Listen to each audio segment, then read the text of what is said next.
Camaro getting it right there.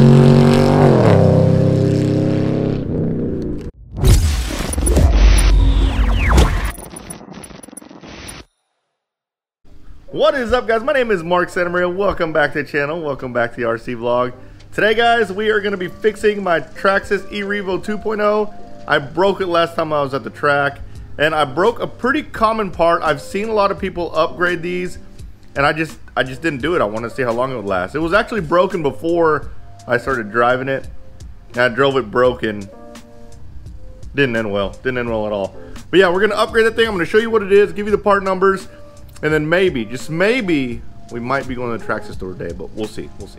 All right, so here it is, guys. It's this piece right here, this chassis brace. It just snapped. I saw it snap before I drove it on the track, but I ran it anyways. But I broke more than that after I did that. I actually broke the, look, check this out. I have some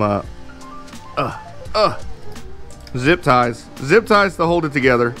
Those zip ties are a little small. I probably could have used some beefier zip ties. But you're not a true RC guy unless you tried to put your car back together with zip ties. I already removed this rear shock tower. This is only held on by 3 screws. But because I ran it with that brace broken, I actually stripped this part, the shock tower. So I'm going to go and replace the shock tower. You can, a lot of times, just put a drop of CA glue in there and screw it in, and it will hold it. That screw is there just so it won't slide out or do anything crazy. So you don't really need too much on there, especially if you have a good solid chassis brace. I'm also going to check when this happens. A lot of times the rear bulkhead can break. I'm going to check the rear bulkhead, so I'm going to take the plates off the bottom and check the rear bulkhead to make sure it didn't break. But this is the part that I'm going to replace it with. This is part number 5632. I will put the link in the description below. This is the aluminum rear chassis brace for a Traxxas ERevo, not the 2.0 but the 1.0. I say that because there's all these extra screws in here that hold this chassis brace on. I'm probably going to replace those with shorter ones because they might be holding something together, but nonetheless, let's get to work.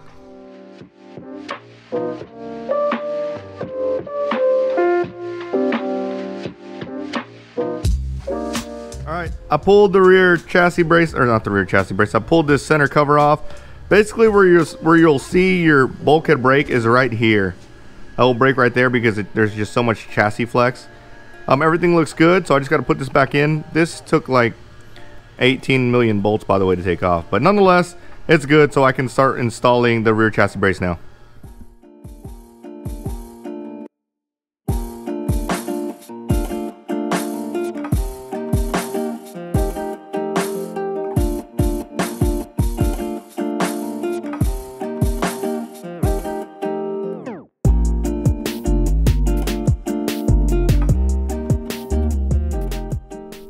Alright, so I got it installed. Oh, it looks pretty. It looks really pretty.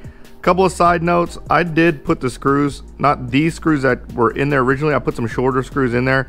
I don't know if it's holding anything together, but I put them back in there anyways. Honestly, I don't think it's doing anything. If you guys know, let me know if you think these screws that'll hold on the old or the newer chassis plastic brace, if they actually do anything. It's these 4 right here.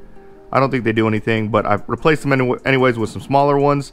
Make sure you screw the shock tower on before you put this brace on, because unlike the original one, there's not a hole here. So basically, if you put this top plate on, you're not going to be able to screw that little screw down there in. So make sure your rear tower is on before you even try to install this piece. But nonetheless, there's only one last thing to do, and that's test drive this thing. Look, I already have the batteries hooked up.